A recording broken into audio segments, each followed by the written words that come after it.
Namo Phat. Good morning. Thank you for joining me for our daily practice check-in.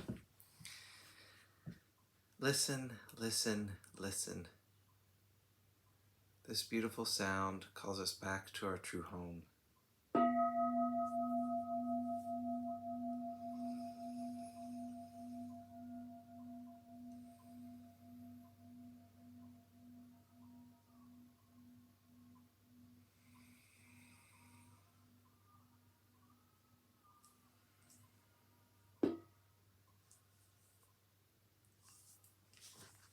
The third mindfulness training.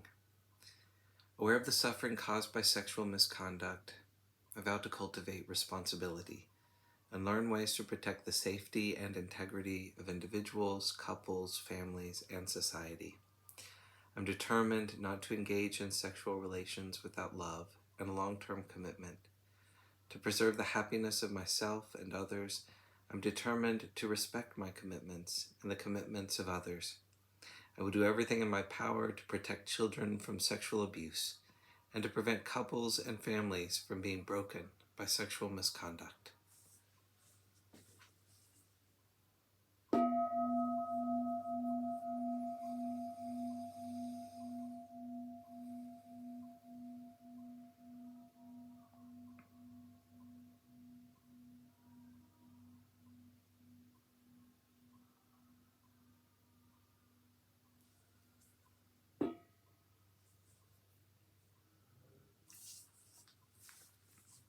For our Dharma lesson, we're reading Ajahn Amaro's book, Catastrophe, Apostrophe. This morning we have a section on familiar territory. Having overeaten, you try to meditate. The heart is heavy and the body feels tired. Oh, why did I do this to myself? This is so uncomfortable. I feel so embarrassed. This is the dukkha experience. If there's ignorance, then we won't learn from the experience. We just get lost in regret, self-hatred, or self-justification. If we buy into that dukkha experience, we create the conditions to repeat the same thing. We end up feeling insecure, lonely, alienated, frazzled, inconsolable. What happens then? Weirdly, ironically, and sadly, and unconsciously, the mind recalls the last time it felt good, which was when the world shrank and there was a guarantee that we were going to get that good thing. So even though we thought we'd learned our lesson and would never do that again, the seeds were sown for the next round. The next time we have that kind of dukkha feeling, we'll follow the same pattern because what we want is that bhava experience. That is the drug of choice, whether it's another snack or another relationship or signing up for another meditation retreat. It's not a rational process. The driving force is ignorance, avidya. Because we're not seeing clearly, the process keeps repeating.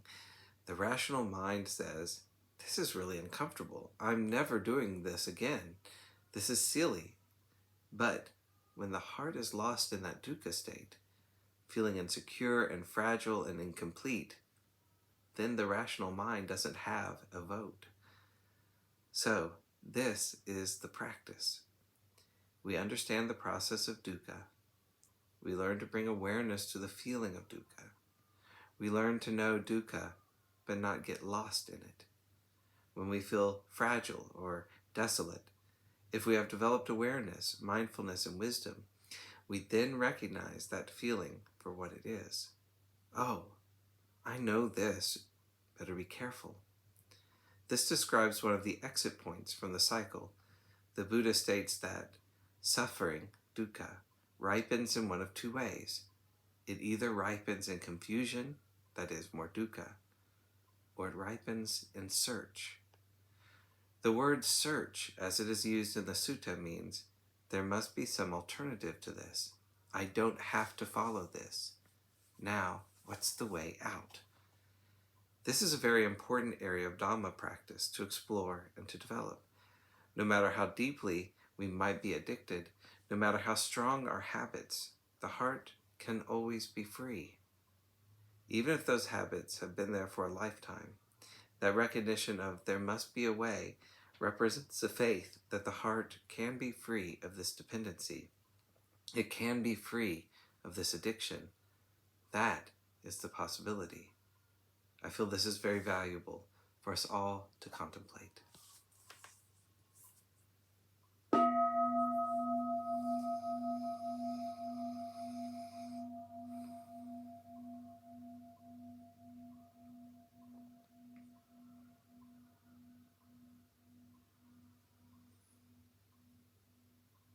May all beings be well. May all beings be happy. May all beings be peaceful. Sadhu, sadhu, sadhu. Thanks so much for joining me today.